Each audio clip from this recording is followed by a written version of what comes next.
2, 1.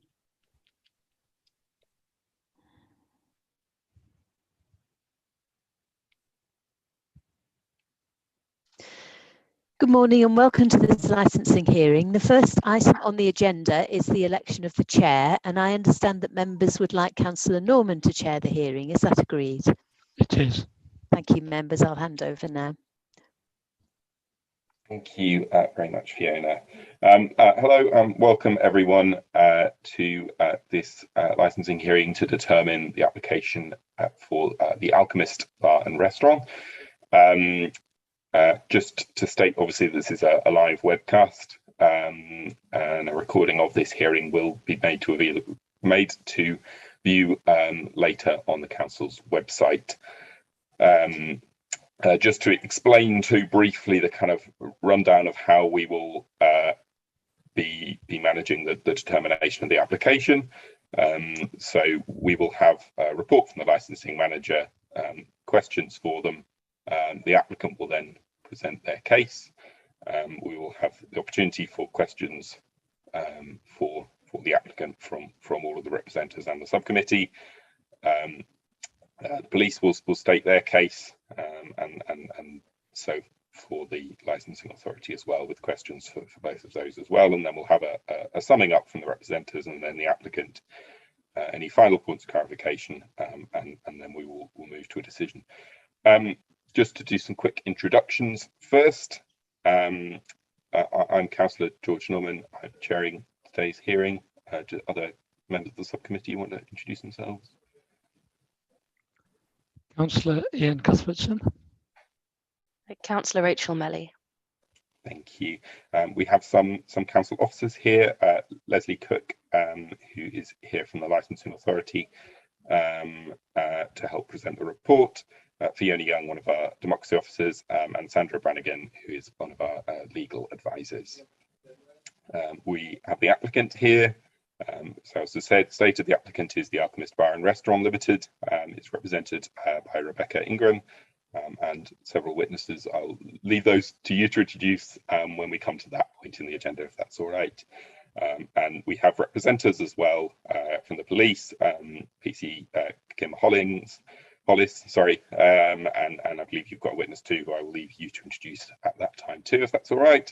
From the licensing authority, we have Helen Sefton. So firstly, we have any declarations of interest from members of the subcommittee. Do we have anything to declare? No, neither do I. The exclusion of press and public is our next point on the agenda. It is usual practice for us to go into private session when we make our decision as a subcommittee.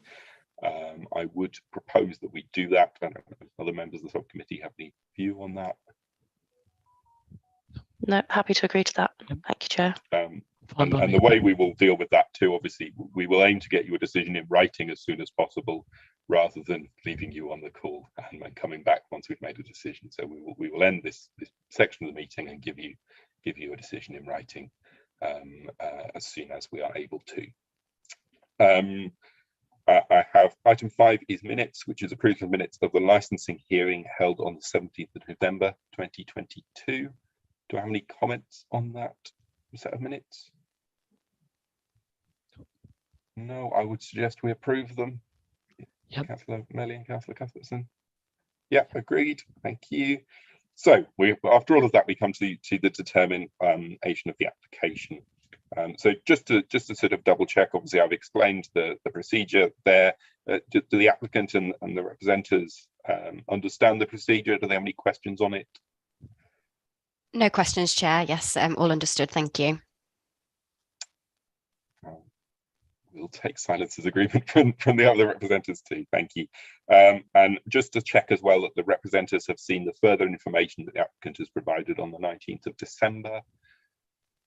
Yeah, good. Thank you very much. So with that, we will move to the licensing manager's report. Leslie Cook, thank you. Thank you, Chair. Good morning, everybody. Yeah, so this is an application before you today for the grant of a premise licence for the Alchemist on Nessgate corner in York. This premises was previously the Thomas Cook office and the Royal Bank of Scotland. The licensable activities applied for are recorded music indoors, Sunday to Thursday, 9 a.m. until midnight, and on a Friday and Saturday, 9 a.m. until 1 a.m. Late night refreshment indoors, Sunday to Thursday from 11 p.m. until midnight 30, and Friday and Saturday from 11 p.m. until 1:30. Supply of alcohol on and off the premises, Sunday to Thursday, 9 a.m. until midnight, and Friday and Saturday from 9 a.m. until 1 a.m. with opening hours Sunday to Thursday from 9 a.m. until midnight 30, and Friday and Saturday 9 a.m. until 1:30 a.m. With regards to non-standard timings, they would like from the start of time on New Year's Eve to the terminal hour on New Year's Day. A full copy of the application and the plan can be found at Annex 1 of the report. Within the application, this premise is described as a bar and restaurant occupying two currently empty units on the corner of Nessgate and Nessgate. An overview of the circumstances in which entertainment activities are not licensable can be found at Annex 2. As part of the application, the operating schedule submitted by the applicant showing how their licensing objectives would be met can be found on paragraphs 10 to 13 on pages 22 to 29 of the report. I can confirm that this premises is located within the Community Impact Assessment area, and the assessment can be found at Annex 3 with Section 9 of the Statement of Licensing Policy, which deals with community impact at Annex 4. And I can also confirm that this premises is located within a red zone of the assessment area. I can also confirm that the consultation process was carried out correctly.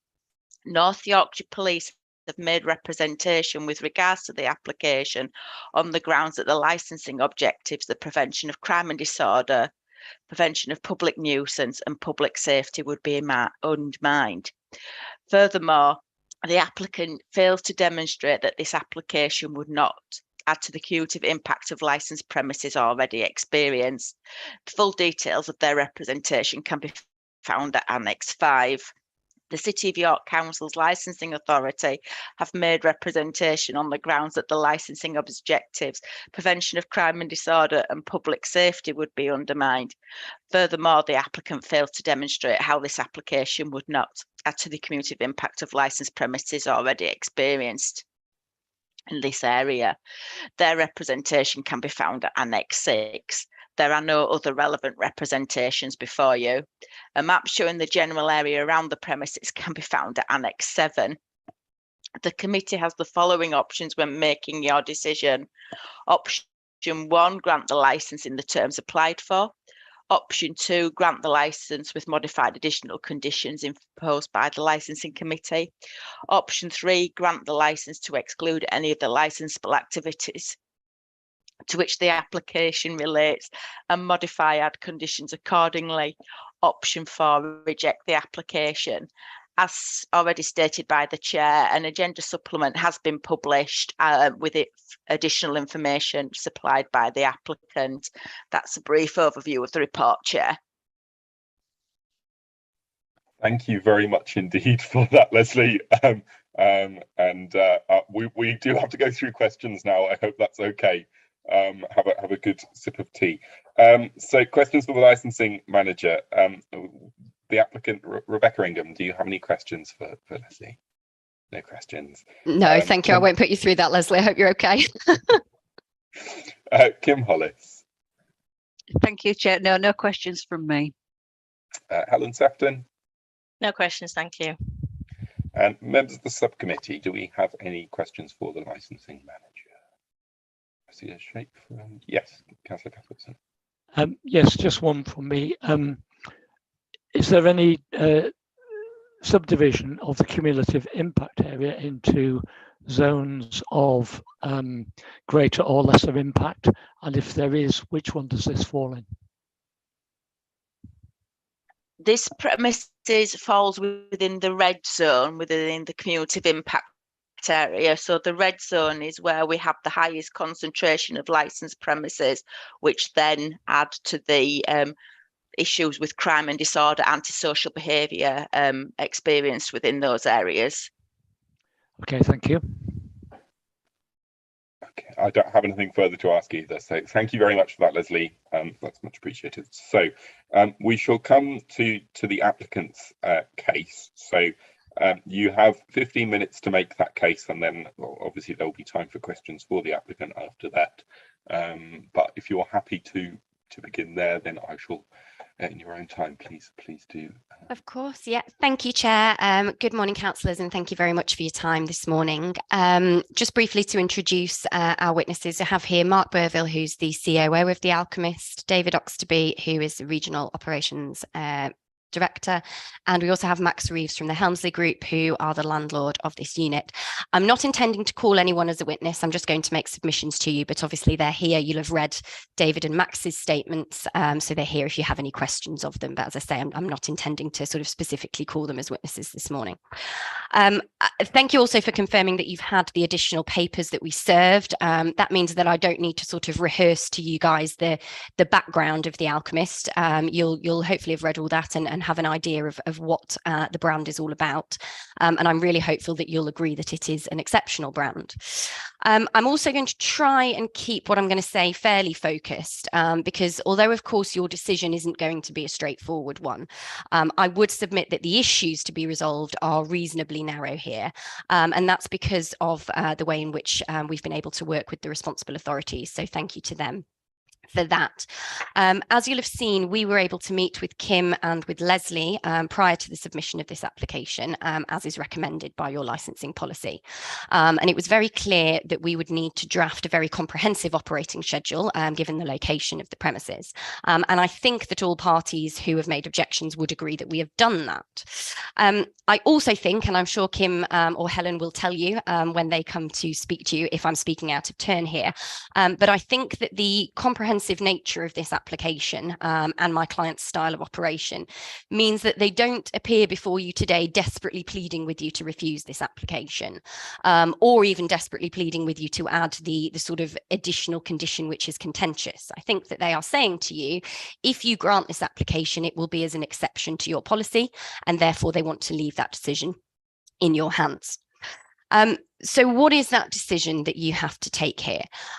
Leslie has set out the various range of options that you have today, but I would like to respectfully suggest that based on the representations and on the evidence in front of you, there are two which are most appropriate. The first I would submit would be to grant our application as we present it to you now. So on the basis of the revised tracked operating schedule that we sent over with our supplementary documents. And the second would be to grant our application, but with the one additional condition which is sought by the police and supported by the licensing authority. And I would just wish to emphasise briefly that that is the sole element of the police representation that we were unable to agree. All the other suggested amendments and additions are contained within that operating schedule. I also think it's fair to say that had we agreed this sort of outstanding condition, we might have been able to reach an agreement on the representations as a whole. And that's why, as I say, I respectfully submit that that really narrows the issue for you as to whether you as a committee are happy to grant this licence with or without this condition. And that condition is that the premises shall operate as a predominantly food-led establishment, as suggested by PC Hollis. Now, my client can't agree to that, and that's for two reasons. Firstly, as you've seen from the application, they would describe themselves as a cocktail bar and restaurant. They are a hybrid of the two. Secondly, there is, in my view, an issue of vagueness and difficulty of interpretation with this condition. Paragraph 1.16 of the section 182 guidance says that all conditions must be precise and enforceable and unambiguous and clear. So what does predominantly food-led mean? I think we've all probably got a feeling, an instinct about what it means, but actually our views might differ slightly. So do we need to walk into a premises and always see that there are more people eating than are drinking? Or do we need to see that more of the overall take from the premises comes from food than comes from alcohol? Or do we just need to know that more people come to the premises to eat and drink as opposed to those who come just to drink? If we say that compliance is based on take on that split of take, then as you'll have seen from the witness statement, the Alchemist don't comply with that condition. However, if it's based on more people coming to the premises to eat and drink versus those coming just to drink, then we do. And indeed, we could perhaps say that the Alchemist is restaurant-led, given that 55% of its take comes from people who come to the premises to eat. But obviously that percentage includes what they also drink. However, our position has to be in that regard that we cannot agree to a condition if we cannot be absolutely sure that we can comply with it, or indeed what compliance with it actually looks like. The Alchemist are intending to invest around 1.8 million in this site, so they can't do that without absolute certainty. What we can do, though, and what we have done, is to say that food is a very significant element of this operation.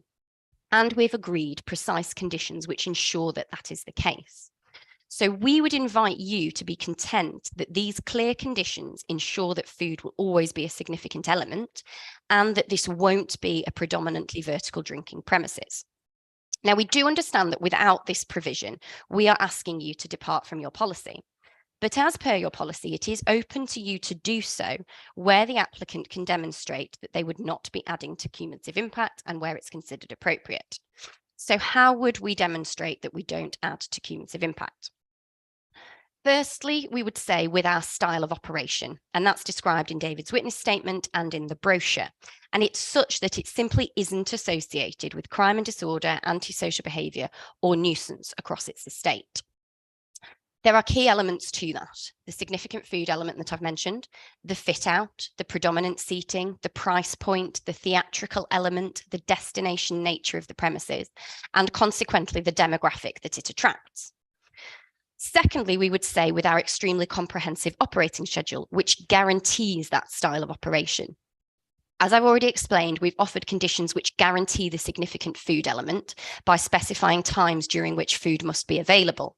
And those conditions, it is clear and obvious how compliance with them can be achieved. Paragraph 9.15 of your policy provides that predominantly food-led premises will be treated favourably, and therefore we would argue that premises with a significant food element must also be treated favourably, although of course to a lesser extent. We appreciate, therefore, that without this condition, it's not enough to get over the hurdle in itself, but we would submit that a significant food element combined with all of the following would be sufficient to rebut the presumption. And the following is this: we've offered conditions which guarantee predominant seating, and extensive research shows that predominantly seated venues are positive in terms of their impact on the licensing objectives. We've offered conditions which guarantee that a significant part of the venue cannot be used for vertical drinking at all. We have waiter-waitress service available throughout, and it is the sole method of service in part of the premises. And there are a variety of other conditions which guarantee the style of operation, such as prohibitions on drinks promotions and discounting, prohibitions on active marketing to hens and stags, and importantly, a concept condition that the premises must operate as and in the style of an alchemist. So if you were to grant this licence, councillors, you would not be in any sense opening the floodgates to other non-food-led premises in York. With this concept condition, you would be saying very narrowly, we are happy with a non-food-led venue in this situation, in this very specific set of circumstances, tied to this concept only, with these conditions attached. Thirdly, we would say that we demonstrate a lack of cumulative impact with the excellent management and track record of the business. This is an extremely professional business where training is exceptional, so staff know how to deliver on the promises that we're making to you today. This is the case across the estate where no premises are associated with crime and disorder or antisocial behaviour, including in premises which trade in the heart of CIAs elsewhere, such as in Cardiff, Leeds, Liverpool, Westminster, Newcastle, Nottingham, and Oxford. Fourthly, I just wish to highlight the lack of representations from other interested parties, such as local residents, local councillors, and local businesses. Paragraph 9.11 of your policy states that the CIA itself has been identified because evidence shows that cumulative impact continues to affect residents and businesses. I would therefore submit that the lack of representations from those parties should be given considerable weight. Fifthly, I would want to highlight the significant level of compliance that the Alchemist has with various elements highlighted in your policy. It's worth noting that our operating schedule complies with all suggestions raised throughout the policy as to how each licensing objective might be upheld.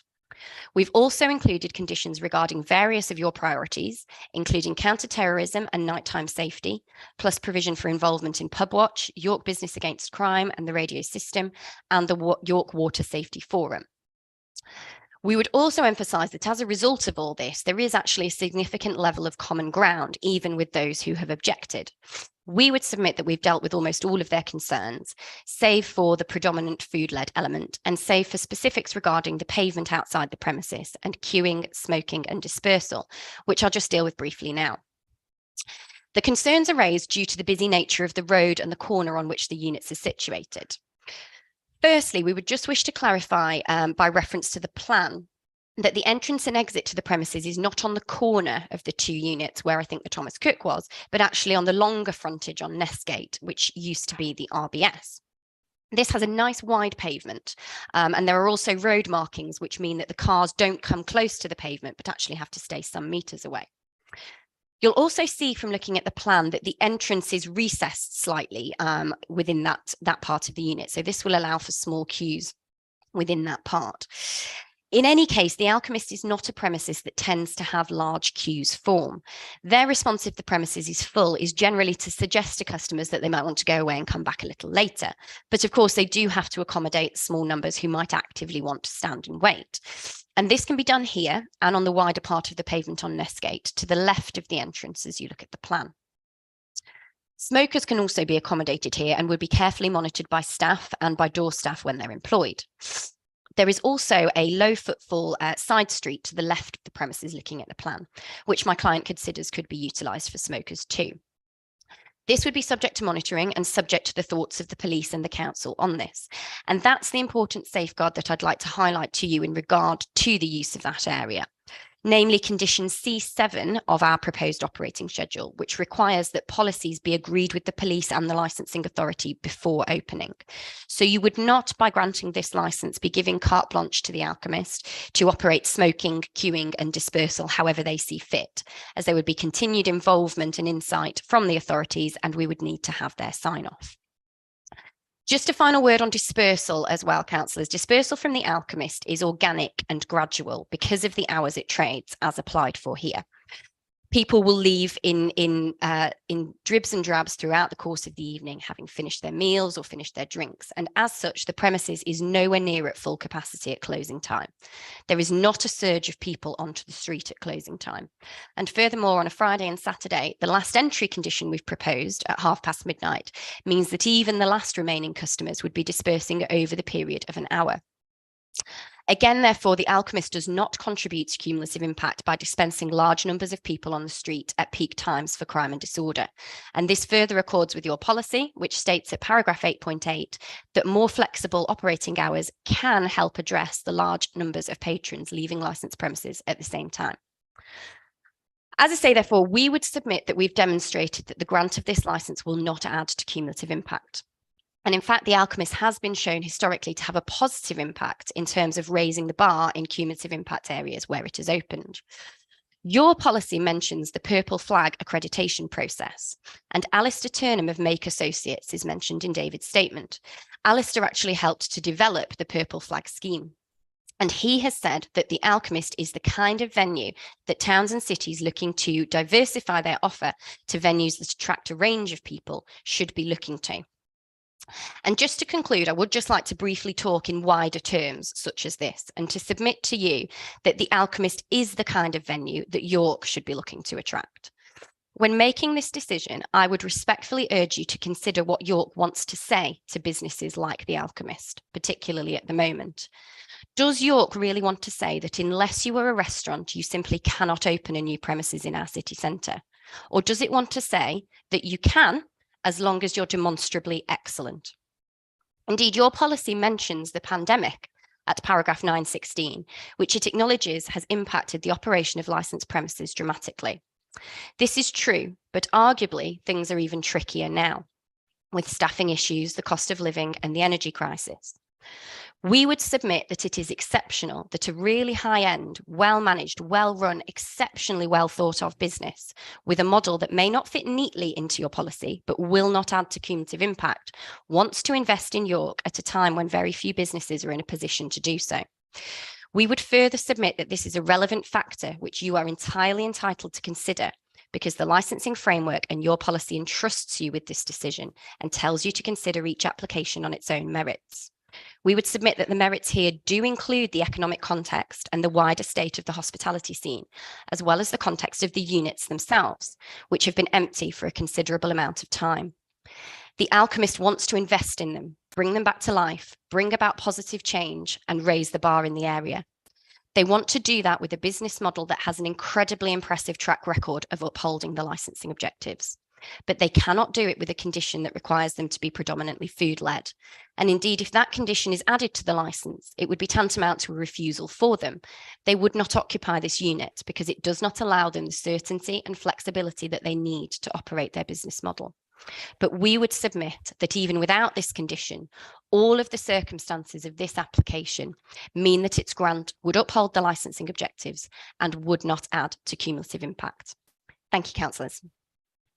Thank you very much indeed for that. We will move to questions for the applicant. So these will go in the order of our two representatives and then the subcommittee. They are limited to 5 minutes per representative if you need that much. So, BC Kim Hollis, do you have any questions for the applicant? Thank you, Chair. Yeah, just a couple of brief ones, if I may, just for some clarity. The pack that was submitted with the additional material, which I have actually printed out, even though it was a bit tricky this morning, but I've taken a good look through that, and there wasn't any food details on there, though I appreciate there was a list of cocktail pricing. Just to give us a bit of an idea with regards to the food offering, brunches, bottomless brunches, etc. I did have a little look on the Leeds website, and I know that there was an offer of 3 cocktails plus a brunch dish for £28. I was just sort of wondering what kind of pricing, if we could have some examples of perhaps of pricing for food, and the kind of food offer in relation to the York branch itself, to start with. Yeah, so first of all, I mean, obviously we've offered the condition here that there'll be no discounting or promotions that would reduce the cost of alcohol below the standard price on the menu at this site. So just to deal with that one, David, can you just talk through sort of examples of what's on the menu and what sort of price points it's at for me? Yeah, absolutely, no problem. Good morning, Chair. Good morning, councillors. First of all, so the price point is fairly varied. I've got a menu in front of me at the moment, and obviously all the information is available on our website. And the price point is fairly representative of our cocktail offering. It's very mid to kind of high range in terms of price point. It ranges from a main course from £13.50 through to £23. So substantial. The nibbles £4 to £5, and the starters range from £7 through to £9. So that's the price range that we offer on the food menu. Thanks, David. Yeah, I mean, I think that's fairly. I think we can all agree that's probably fairly consistent with a lot of venues that we have within York. So further to that, then, I know there has been a number of mentions of that there'll be a policy not to encourage or promote towards the stag and hen crowd.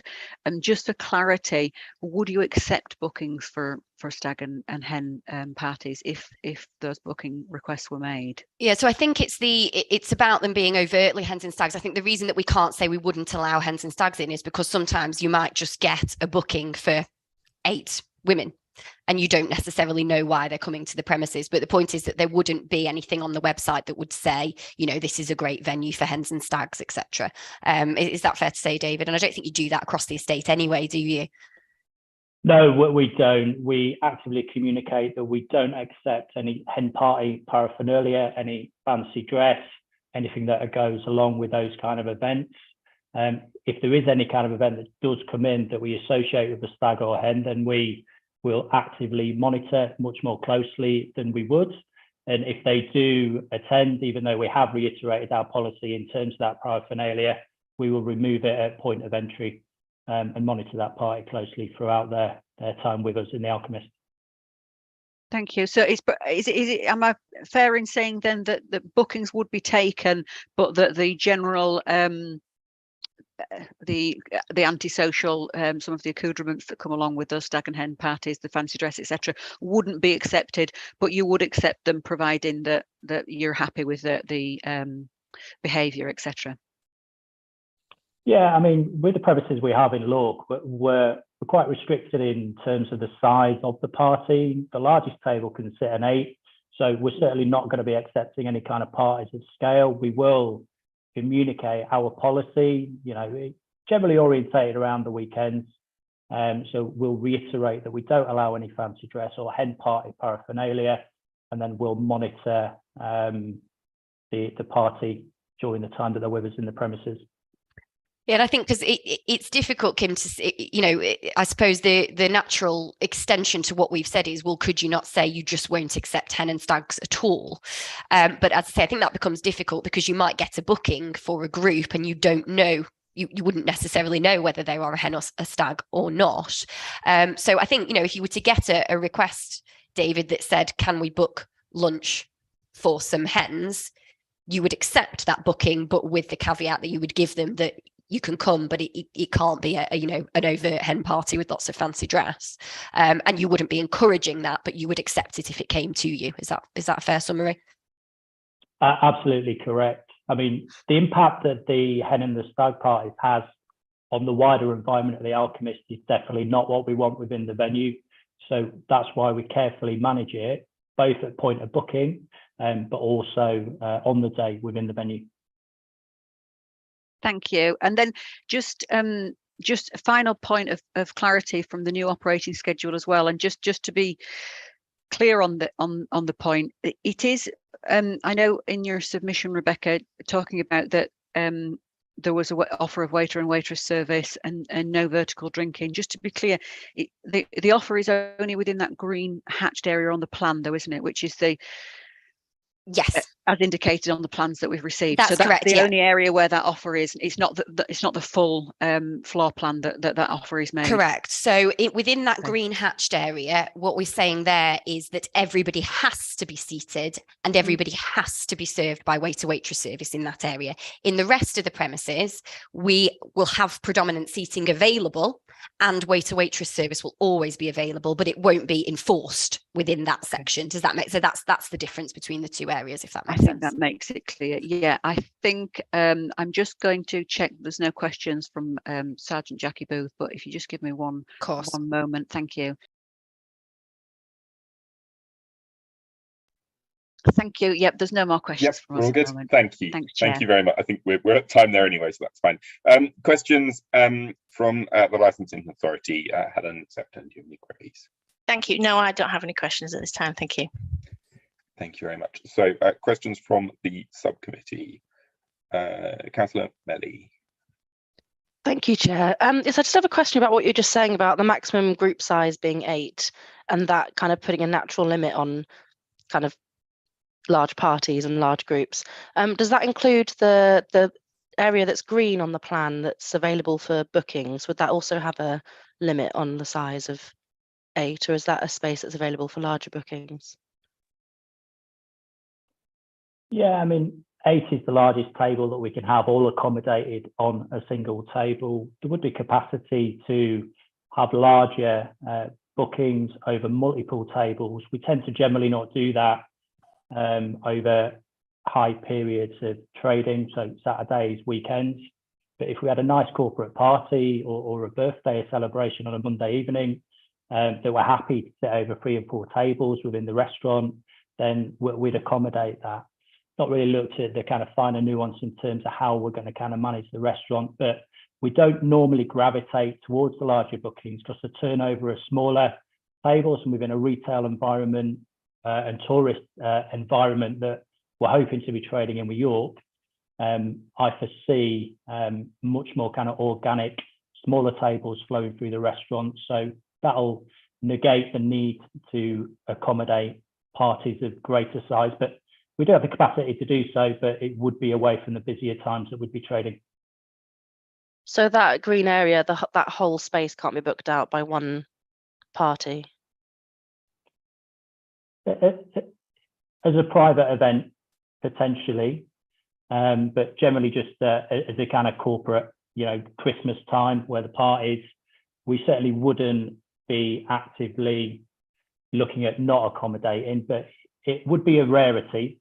But within the venues that we operate, if there was a party of 50 that were happy to sit in over multiple tables in a seated environment, then we'd certainly look at accommodating that. But there's a dialogue from the business development manager. There'd be a meeting, we'd agree how we were going to service that, and it would be in a seated kind of capacity, unless it was in an environment where the venue was hired exclusively. Okay, thank you. And I have a question about kitchen capacity, because the kitchen isn't included on the layout plan because it's not in the licensed premise area. What is the size of the kitchen? What's its capacity? How many covers can it serve in an hour, for example? So the kitchen itself is down in the basement space, isn't it, David? Can you sort of, I don't know, can you compare it size-wise to somewhere else, and what sort of food yeah, do you want to go, Mark? Yeah, I'm sorry to interrupt. I do the design part of that. So generally our kitchens are 50 square meters. We generally hold 8 to 10 members of the team whilst on shift. In terms of capacity and production of food, we would generally do 15 covers every 15 minutes in a busy venue. So yeah, I mean, we could do on a Friday, Saturday night in York specifically on that venue and that size. You'd be looking around about 100, 150 covers maybe on a Friday or Saturday evening, if that answers your question. Yes, thank you. So does it have the capacity to serve, if every single table that was seating did want a substantial meal and to, treat their visit as a restaurant visit with the drink kind of ancillary to the food, would the kitchen have the capacity to service the whole area in that way? Or is it designed to have a smaller capacity with the idea that some people wouldn't be eating? No, all our kitchens are designed the same size. We have a minimum requirement, which is the 48 square meters, but we go with 50. And if we were wanting to, we could easily service the whole venue with food. There may be slight wait times on there, obviously, but that we could do that, no problem at all. Thank you. I think that's all of my questions for now, Chair. Councillor Cuthbertson, do you have anything? Yes, thank you, Chair. Councillor Mellis covered one of the points I was going to raise. I'd like to just ask about the entrances on the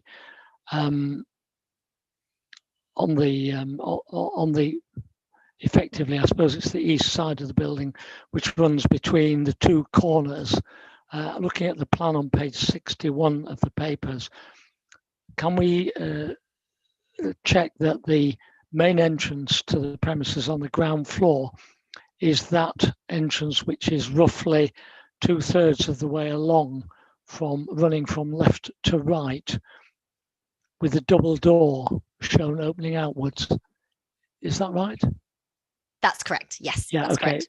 So the other two entrances, will they be in use during the trading period? Are they fire exits, Mark? Well, sorry, I'm just. One is landlord. The one on the very corner of the road is the landlord entrance. Right. Okay. And then the other one is a DDA for disabled access. Right. Okay. So door staff will be on duty at the main entrance. Correct. Yes. Okay. And I may not have picked this up correctly, but will door staff be there for the entire evening opening times, or? So the door staff conditions that we've proposed is that there will be a minimum of 2 on a Friday, Saturday and Sunday preceding a bank holiday from 9 o'clock until close. And then there would be a minimum of 2 on any race day, but they would be employed from 7 o'clock until close. Okay, thank you very much. No, thank you. So my question's finished. Thank you. I have a couple, if that's all right. I think it's a very good point to raise and an important one to raise, that the conditions that we put on licensed premises sort of have to be enforceable, firm, and prim and proper. I am slightly concerned that we are in a sense granting a license for the premises, and when we do that, we are not granting a license for a particular business model per se, unless that's placed in licensable conditions. So I understand that the kind of way that you're suggesting to do this is through the kind of licensable condition that states that we have to, you have to accord to the Alchemist's principles. Mhm. Could you kind of articulate what that means in reality in your mind? Yeah, absolutely. So, I mean, everything obviously that we've presented to you within the witness statement and within the brochure is the essence of the brand. But I appreciate what you're saying, that that's sort of difficult to pin down. So I think it's about the fact that we couldn't come in and move away from the predominant seating or take away the significant food element and just trade as a bar. It's about making sure that it's this brand, it's a cocktail bar that is predominantly seated with a significant food element. I think those are probably the key factors of the Alchemist, and those are the key factors that I would submit mean that it won't contribute to negative cumulative impact. But I think it's also about, the concern I think that councillors can often have is that obviously it's very, very easy to transfer a premises license. So I think the concern is less about the Alchemist changing what they do, because ultimately they're standing in front of you saying we need the correct license to allow us to be our brand, to allow us to be ourselves. I think that condition also provides you protection that if somebody else comes along who isn't the Alchemist, they're going to have to apply to take that condition off. And therefore, if there's anything that's a concern in respect of their style of operation, they're going to have to come back before you to explain why that condition should be removed by way of a variation. So it provides you with that comfort that actually we can't just go and transfer this to somebody else who might not be as conscientious in terms of compliance with conditions and upholding objectives as my client would be. I guess my kind of sort of slight concern about that is that we can't grant a license to the Alchemist only. That wouldn't be legally appropriate, and I wonder if there is a firmer way of wording it, because it seems to me something that because the Alchemist sort of principles and working model isn't necessarily defined in the licensing condition. Mm-hmm. If those conditions were transferred, all of this process kind of hasn't happened to that applicant, has it? Does that make sense? So I wonder if perhaps some firming of wording could be. Yeah, so I mean, we could say, for example, the premises will only operate, and I suppose it's similar to what Kim's saying in terms of predominantly food led, but we just, I don't know, we need to make the wording a little bit tighter. So for the duration of, I suppose that a lot of the things that we're trying to guarantee are there in other conditions. So, we could say, for example, for the duration of the license, the premises will always have a substantial food element, will always be predominantly seated, et cetera, but obviously that's guaranteed with the condition 3, for example, with regards to substantial food, condition 4 with regards to the minimum number of covers and so on. I think what we're trying to do there is just tie it as much as we can legally to the Alchemist rather than to any other operator. Thank you, I appreciate that. And then just further, I guess one other way of looking at that conversation is that perhaps, as you say, the condition of substantially food led is a difficult one, isn't it? Because it's such a sort of wishy series of wording. I wonder if you had anything further that you might be able to suggest that would firm up that wording. And I know you don't want that, but if there were to be, what kind of things would we be talking about to make something, food led? And if you have any thoughts on that. Well, yeah, as I say, I think you're right. It's difficult because we don't know exactly whatever everyone's trying to achieve from that condition is going to be different. In terms of looking at what the Alchemist can say, we can say that we will operate as a cocktail bar, which always has a significant food element, and which is always predominantly seated. Okay. Thank you. I don't have anything further. Anything further in the subcommittee? No, brilliant. Okay, we will move on to the case from the representatives, the police. So, Kim Hollis, you have 15 minutes. Yeah, please take it away. Thank you, Chair, and good morning, everybody. So by way of introduction, my name's Kim Hollis. I'm Police Officer for North Yorkshire Police, working in my capacity as a licensing officer for the City of York. I know, members, that you've had sight and have considered the representations made on behalf of North Yorkshire Police.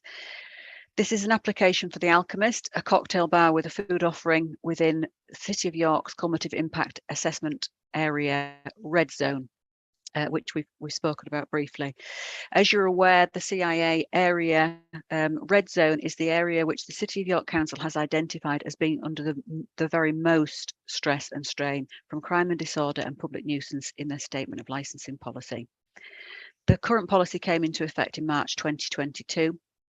And it states that the applications for a new premises license or variation for premises situated within the cumulative impact area that are likely to add to the impact already experienced will normally be refused if relevant representations are received.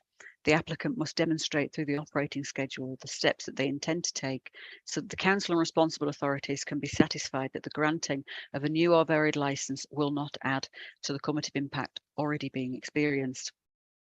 It also tells us that the onus is on the applicant to demonstrate to the responsible authorities the suitability of how their proposal will not add to the impact. I would also like to refer members just to 9.11 and 9.12 for you to read and consider when you're thinking about this later today. At 9.13, it tells us that the red zones have been identified in this area due to the high concentration of licensed premises, and the impact of which has led to high levels of occurrences in relation to crime and disorder and related issues. Therefore, the council should refuse all applications within red zones where relevant representations are received, unless the applicant can show how their application would not lead to an increase in the impact of licensed premises in these zones. The map containing the red and amber zones obviously can be found within that assessment. So the premises in question combines two previous retail units. So these were not licensed venues before. And it's situated, as we know, on Nessgate Corner, which itself is a busy road in the centre of York. We've gone through the timings that the applicant has asked for, but I'll just reiterate that supply of alcohol is 0900 hours till midnight, Sunday to Thursday, and 0900 hours to 0100 hours on a Friday and a Saturday, with recorded music in line with that, and late night refreshment a half an hour after.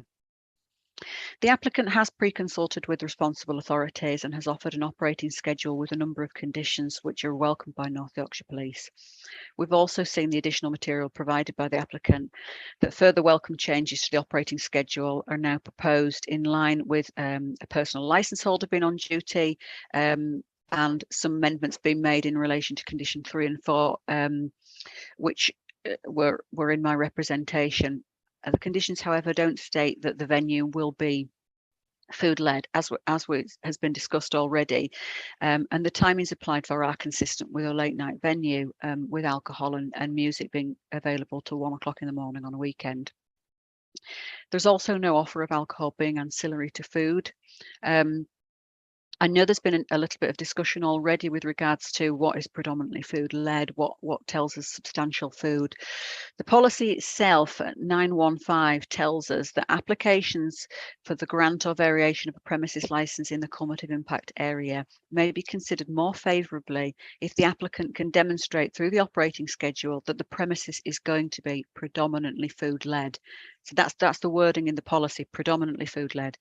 And it says with, and it's some suggested conditions, which is alcohol being sold or supplied ancillary to a meal with substantial food, and there's a definition there of substantial food, being served throughout the duration of operating hours, no vertical drinking and all customers to be seated at tables, a set number of table covers, table service only, no customers at the bar, and no drinks promotion unless they're in line with a food promotion. I'd put to you at this point that the operating schedule, though very thorough, I know we've discussed that it doesn't cover certain points here that have been made to make it a truly predominantly food-led venue. North Yorkshire Police would still propose that the condition is amended to include that the premises should be predominantly food-led, as we feel that is an important point to make. Further to this, there are still concerns regarding the hours of the licensable activities, especially during weekdays, given the location of the venue, which is on a very, very busy road situated on the corner with 2 pedestrian crossings and the traffic lights there.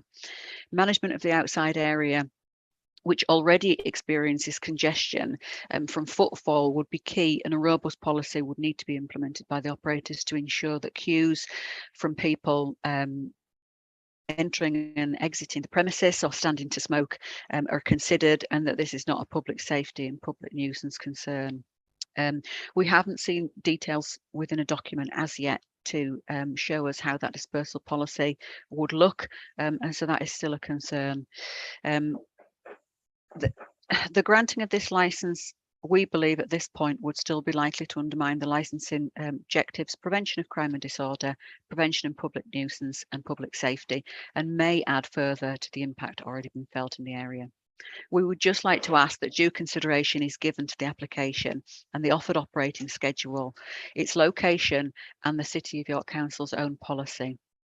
I just take you back to the final point, which is that, as I discussed in my questions, it is only the green area that we're saying alcohol should be provided by waiter and waitress service and no vertical drinking. And without a condition there saying that alcohol is ancillary to a meal or that it is predominantly food-led. Though a very comprehensive operating schedule, it does still leave room for the premises to have very much a wet-led style of operation, certainly on weekends and those busier times. So I would just again reiterate that we would like consideration to be given to those points, and I would invite any questions that you have. Thank you very much. I was also just going to comment. Our legal advisor Sandra has sort of pointed me to that point too, that on page 71 of the report in the policy there is what the council would consider a kind of the defined definition of food-led, which you have very kindly read out, so I don't really need to make that clarifying point, but that's very, very timely. So questions for Kim.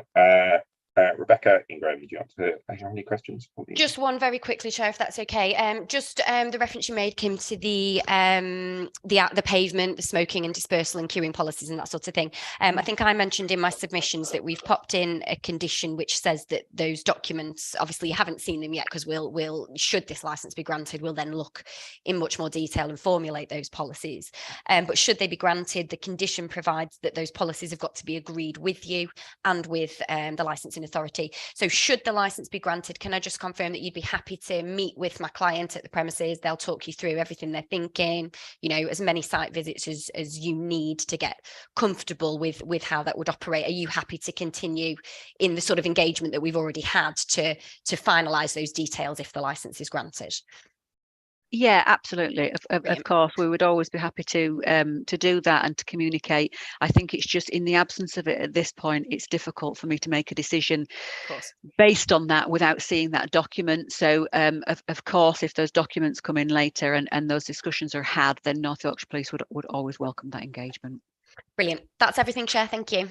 Thanks. Thank you very much. Helen Safton, do you have any questions from the Licensing Authority? I don't, thank you. Thank you. Subcommittee, Councillor Melly, any questions? No, Councillor Cuthbertson. I've got one for PC Hollis, which is about the level of how can I put it? Use of the pavement outside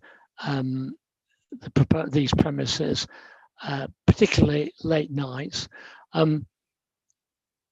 And it's very much in terms of the cumulative impact that I'm asking this question. What figures have we got which tell us how people congregate on the pavement on that corner? Is the pedestrian crossing a problem of any kind in terms of people who are inebriated or heading that way, interfering with traffic or causing problems? I'm curious to know since there isn't, I think, another drinks serving premises on that side of the road going away from Bridge Street, I'm curious to know what you see the overall impact on the cumulative impact assessment area would be. I'm sorry, I used the word assessment and area a couple of times too many there, but I hope I've made myself clear. Thank you, Councillor Cuthbertson. Yeah, no problem at all. I mean, obviously, when the policy was formulated, City of York Council contacted the police, and statistics and figures were provided to identify which areas were the red zone, the amber zone, and then the larger cumulative impact area. The red zone obviously has the highest concentration, so we can confirm that does have the highest concentration. Specific to incidents relating to antisocial behaviour or people going into the road drunk, etc., outside of a premises that at the moment doesn't have a licensed venue, obviously it would be very difficult for us to really quantify that. But what we can say is other venues that are along there and within that area, we do experience a much higher level than within the other areas of drink-fueled antisocial behaviour. And I know from previous experience that there have been issues with some of the other licensed venues as that road goes along, without naming venues, with them having to very robustly manage people going into the road when stood outside of premises. So the concern, I think, really is just that putting extra people there when we all know, and I'm sure we've probably all taken that crossing at some point, even through the day, it's an extremely busy pavement, an extremely busy crossing with lots of vehicles and buses passing. It's just the concern really that making sure that it's robustly managed so that no one's going out into the road and obviously there being any safety concerns or any antisocial behaviour concerns at that point as well.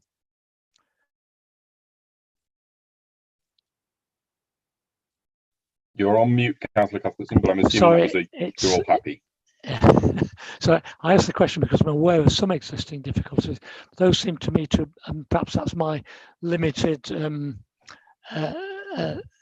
experience of, these seem to be mostly during the daytime, but I could see the potential for drink-fueled behaviour of one kind or another causing problems during the evening.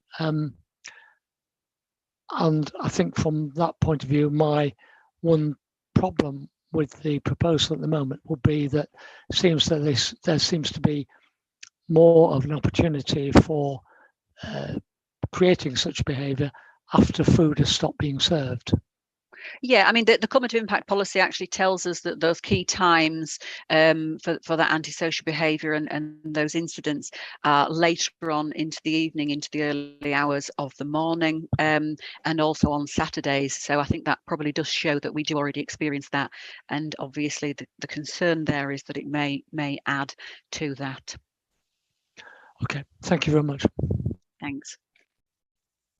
Okay, fab. I have a quick couple of ones on queuing policy, which I guess the first and principal one is, do you think there is a definite negotiated policy that could be worked out that would mitigate the problems suitably for the police? It's a very difficult question for me to answer, because we would never write somebody's dispersal policy or queuing policy. We would never offer that, and we would not dictate that to a premises for the simple reason that the premises themselves know their premises and their style of operation, the customers the best, and the management would obviously need to take charge in sort of dynamically assessing that as it goes along as well. So we wouldn't necessarily say yes or no to a definite policy. It would more be that we would be insisting that it would be very robust and that there would be a number of things in place to make sure that if there are problems experienced, that can, you know, dynamically be changed and be adapted and managed as the premises is open and operating. Obviously, if the premises doesn't have conditions with regards to things like alcohol being ancillary to food, and it becomes a wet led or a drinking led venue at a certain time, and there is a higher chance of people being intoxicated at those key particular times, there may be a shift. So there may be a policy in place for queuing for perhaps when it's more restaurant led, but when the change of operation perhaps happens, after, I don't know, after 11 o'clock, for example, or something like that, it may be that that it has to be kind of dynamically assessed by the management. So we would just ask that the management take responsibility for that and have a robust policy in place so that they have the confidence to kind of change it as it goes along. I think that would probably be fair to say. So yeah, so I think it makes a lot of sense, doesn't it, really? But in terms of the licensing condition that we're then suggesting, that if there were to be a significant problem, you wouldn't necessarily, where the policy says that policy has to be whether the license says that the policy has to be agreed with the police, it's not something that you would necessarily disagree with. You would just be advising on it anyway. Yeah, absolutely. Yeah, that's not one part of the operating schedule that we would take particular disagreement to at all. No, I think it's just, for our point, it would just be more that we kind of nail down that the premises would be more predominantly food led, so that led us to less concerns with regards to queuing, dispersal, and that kind of thing. Does that make sense? Yeah, I think it leaves a certain amount of concern in my mind that we're passing a condition in the license that, to an extent, is more or less meaningless. That although a policy is going to be agreed with and discussed, it doesn't sound as if the police you're going to say this part of the policy is not acceptable. We're going to throw it out. Yeah, I take the point that you're making, and I think that for way of clarity, if a dispersal policy were put to us that we were really unhappy with, we of course would let operators know that it was totally unacceptable, and I'm sure that the licensing authority would as well. If it was something written on a post-it note and it didn't have the detailing we needed, of course we would refer that. But if there's a detailed policy in place, and so long as they are taking ownership of that, then we would be happy to have those discussions with them. And perhaps if that condition were there, I think it would be workable and enforceable to a point, yes, because we would be able to then perhaps raise concerns with certain local nuances that perhaps haven't been considered, that we're aware of, that maybe the operators aren't, or something like that. So I think it probably is a workable condition. Yeah, that's fab. Thank you. Sorry, okay. That's very useful indeed. Thanks. I don't have anything further. Anything further from the subcommittee? No. Fabulous. Okay, we will move on then to the licensing authority's case. So Helen Sefton, you have 15 minutes to make that case. Thank you, Councillor Norman. Good morning, everyone. I've submitted this representation for this application on behalf of the licensing authority. Thanks to PC Kim Hollis, she has spoken much of what I may have covered, so I don't want to repeat everything she said. It seems a little pointless, but I will highlight the basis of my representation. So as we've heard, the premises does sit within one of the red zones of the council's cumulative impact area. The council have identified those zones as being under the most stress from crime and disorder and public nuisance, and we identify those areas through intelligence and information given to us by North Yorkshire Police, the experts, and also our own public protection team. Evidence has showed that the cumulative impact and the concentration of licensed premises in these areas adversely affects residents, visitors, and other businesses, and also affects the promotion of the licensing objectives. And as has already been said, the council's policy is to refuse all applications within the red zone where relevant representations are received, unless the applicant can show how their application will not lead to an increase in the impact of licensed premises. The licensing authority does fully support the representation made by North Yorkshire Police, and like the police, we welcome the comprehensive set of conditions that has been proposed by the applicant by way of their operating schedule. And we also welcome the amendments that were made last week to firm up a few of the issues that we had around covers, seats, and that sort of thing. But we do still agree with the police that we've also been able to relax the proposal that this premises would not be predominantly food-led. Again, we share the conditions regarding the location of the proposed bar and the risks associated with bringing a brand new, and I'm sure what will be a popular bar and restaurant, to a very busy and narrow junction that has little scope for customers arriving, leaving and smoking. So should the committee grant the licence today, we would ask that you consider those aspects that, again, have recently just been discussed with PC Hollis regarding the activities that take place outside an area. And that really, in a nutshell, is all I have to say. So any questions, welcome, of course. That's fantastic. Thank you very much. So we have questions for the licensing authority. So we have the applicant. Do you have any questions? No, thank you, Chair. Thank you. Fantastic. Any questions from the police on this? No, that's fantastic. Any questions from the subcommittee? Councillor Melly? No, Councillor Cuthbertson.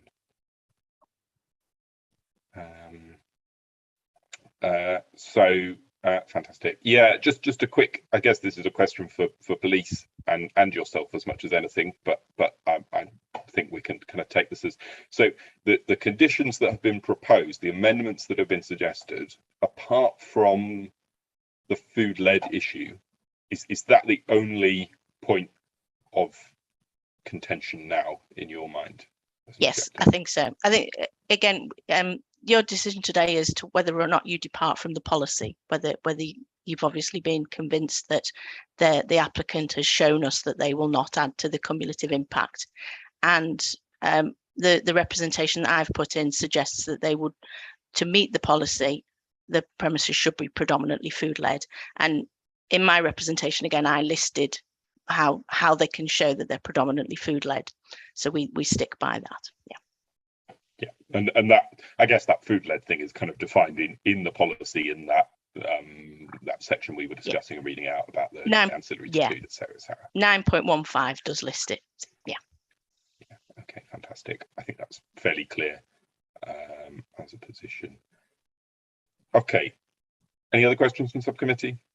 Last chance. No. Okay, fantastic. So we come to summing up. So the way this goes is we have sum ups from the representatives, and then the applicant will have their summing up last. You shall have 5 minutes each for that. So the police, Kim Hollis, you have 5 minutes to sum up if you wish. Thank you, Chair. Yeah, obviously, members, I would just ask you, as Helen has just said, to consider the statement of licensing policy and whether or not the applicant has satisfied that criteria in your mind. The policy does tell us that the premises should be predominantly food-led. If there are concerns over the enforceability of those types of conditions, there is a list of conditions there provided to us that tells us how a premises should be food-led, and one of those being that alcohol shall be ancillary to a meal. And there are other examples that are given there. I would just like to reiterate that though this is a small point at this stage, and that an operating schedule has been produced, and we've discussed there the dispersal policy that could be agreed at a later stage to alleviate some of the other concerns regarding the location, and the concerns for North Yorkshire Police still remain. That the policy tells us that premises should be food-led in their operation. An offer has been made for within the smaller green hatched area that there'll be no vertical drinking, and that there'll be a food offer until a certain point, but it will not offer that the premises is predominantly food-led.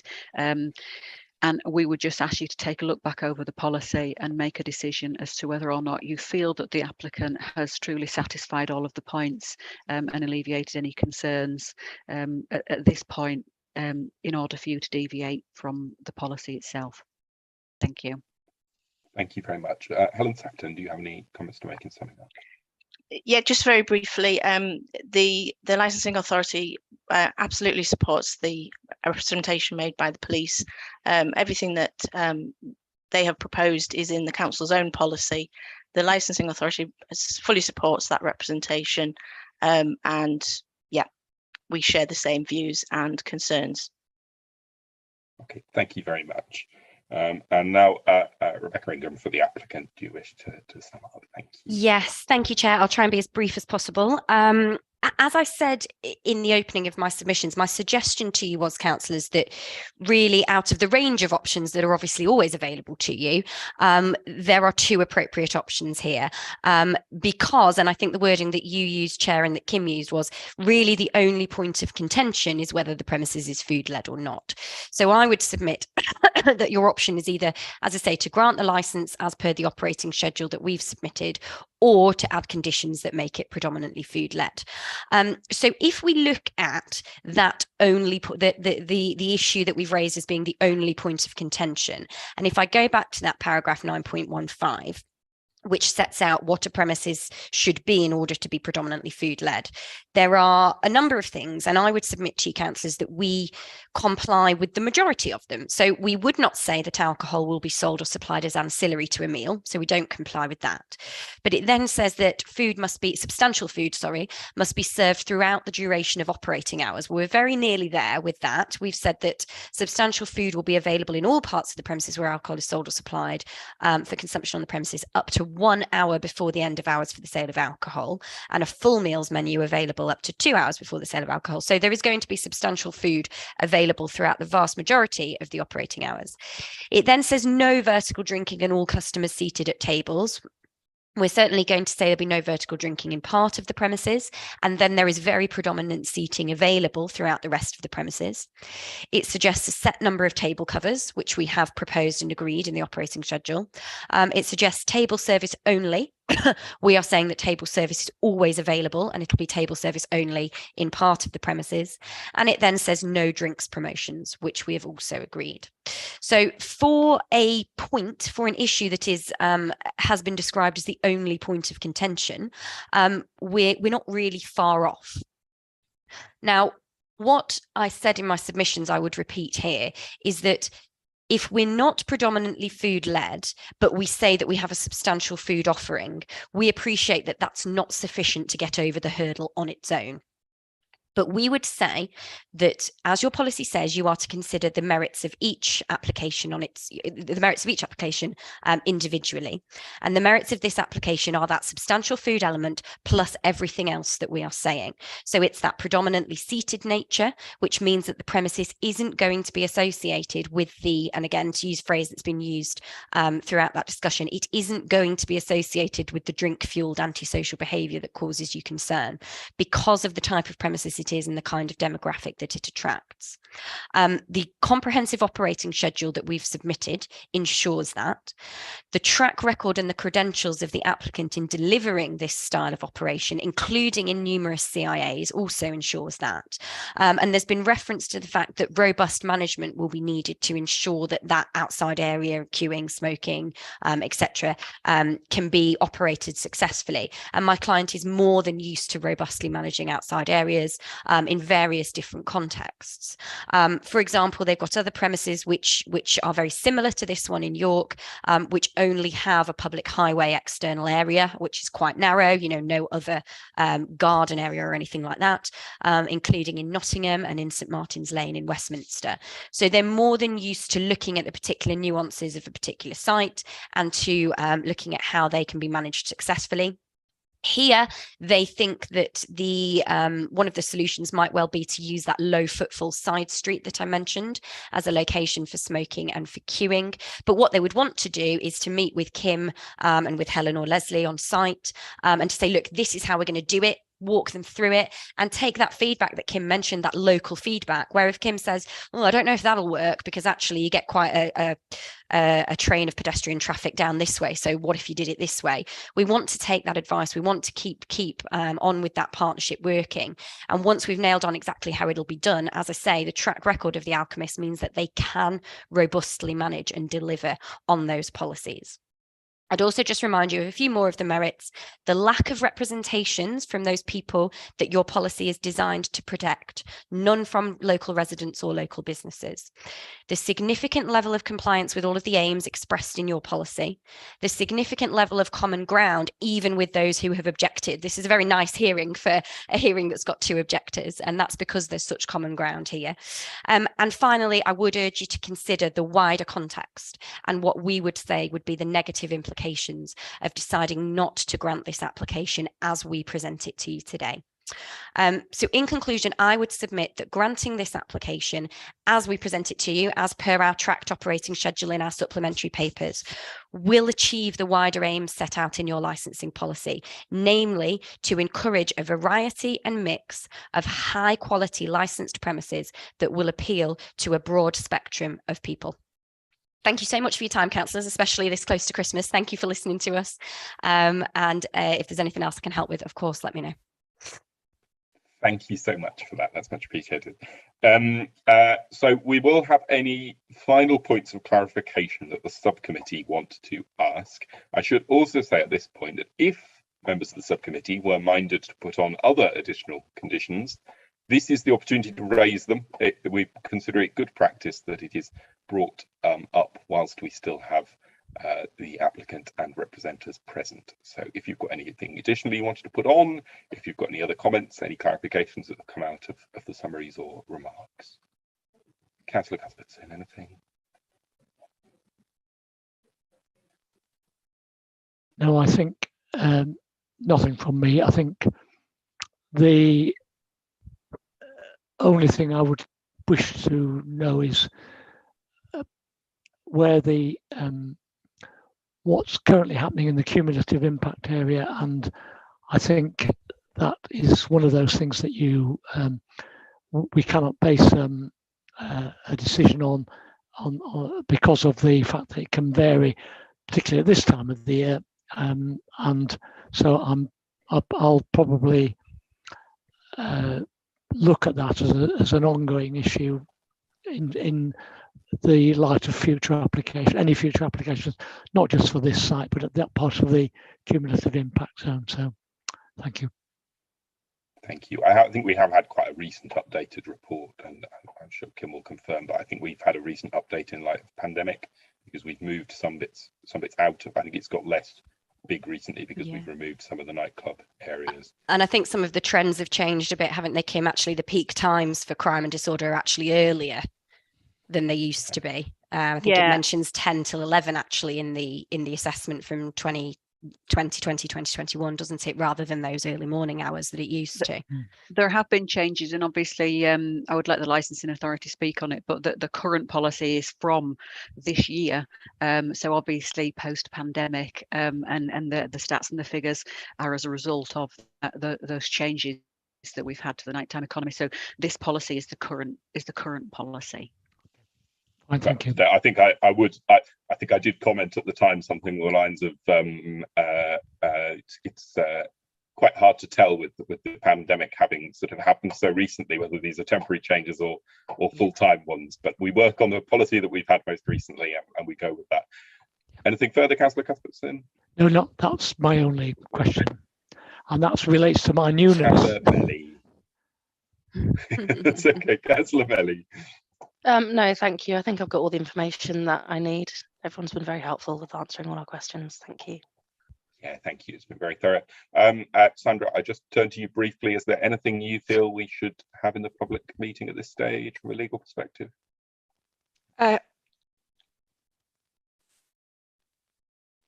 Chair, sorry, I'm having difficulty switching my camera on. It's very slow. No, thank you. I've got no comments or queries. Thank you.